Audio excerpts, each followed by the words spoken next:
새롭게 마련한 고정 코너 총선 레이더 순서입니다. 이번 주 한동훈 법무부 장관의 지역 방문을 놓고 정치권에서는 설왕설래가 이어졌고 개각과 용산 대통령실 개편을 두고 TK 정치권의 변화에도 관심이 쏠리고 있습니다. 서울지사 황상현 기자가 전문가와 함께 관련 뉴스 분석해드립니다. 네, 한동훈 법무부 장관의 지방 일정을 놓고 내년 총선 출마 가능성이 강하게 제기되고 있습니다. 먼저 대구에서 한 발언 보고 얘기 시작하겠습니다. 총선은 국민들의 삶에 대단히 중요한 것인 건 분명합니다. 네, 배종찬 소장님. 법무부는 예정된 일정이라고 밝히긴 했는데 한 장관의 대구 방문의 의미 어떻게 보십니까? 정치 신고식이죠. 보수 정치의 본산, 심장이라고 하면은 대구 아니겠습니까? 말 그대로 윤석열 대통령뿐만 아니라 다른 정치인들도 보수 정치를 하는 정치인들은 대구가 가장 중요한 핵심 지역일 수밖에 없기 때문에 한동훈 장관도 총선 출마 가능성이 또 상당히 높아지고 기정사실화되고 있는 상황에서 총선 신고식 또 대구 경북의 영향력을 또 확인하는 그런 자리였다고 봐야 되겠죠. 말씀하신 대로 만일 총선에 출마한다면 여러 가지 시나리오가 나오고 있어요. 대구 출마 가능성도 그중에 하나인데 어떻게 보세요? 대구 출마 가능성보다는 서울 종로 출마 가능성이 더 높게 점쳐집니다. 물론 다른 지역도 검토되고 있겠지만 그럼 왜 대구는 아닐까?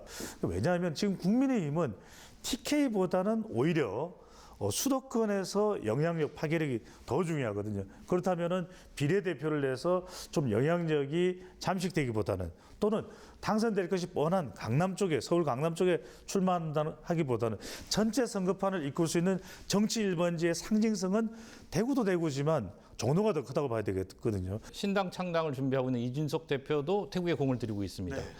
한 장관과 이준석 전 대표 어떤 영향을 서로 미칠까요?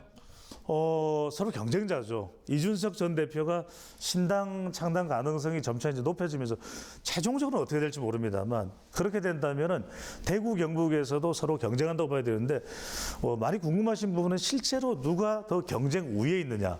한 장관이 더 경쟁 우위예요. 서로 간에 게임 형태로 또는 배틀의 형태로 대결할지 몰라도 한 장관이 경쟁력 면에서는 대구 경북이 됐든 아니면 전국이 됐든 더 우위에 있다라고 봐야겠죠. 한 장관이 많이 움직인다면 시점 문제인데 다음 달 초 혹은 중순쯤에 이루어질 개각 국면과 맞닿아 있다고 봐야겠죠. 개각에 동시에 출마 선언이 이루어질 수도 있지만 그보다는 조금 더 별도의 시점일 가능성이 높습니다. 한동훈 장관에 대한 주목도를 높이기 위해서는 이준석 전 대표 신당 발표보다는 먼저 시점, 다른 장관들보다는 좀 뒤 시점을 선택할 가능성이 높고 그 시점이 대체적으로 12월 20일경이 되지 않겠냐 이렇게 전망되고 있습니다. 자, 개각과 함께 용산 대통령실의 인적 개편에 따라서 일부 비서관과 행정관의 지역 출마 얘기가 나오고 있습니다. 네. 영향력 어느 정도로 보십니까? 영향력 상당히 클 것으로 보입니다. 왜 그러냐면은 지금 이제 한동훈 장관이 출마하고 또 장미란 차관 같은 경우에 출마 검토되고 이건 어떻게 앞으로 결정이 될지는 모릅니다만 말 그대로 새로운 인물들이 나오는 거죠. 그러면 용산 대통령실에서도 또 이번 총선에 도전하는 인물들 경우에는 두 가지 면이 있습니다. 하나는 새로운 인물이다. 총선에서 중진 교체 의향이 상당히 높거든요.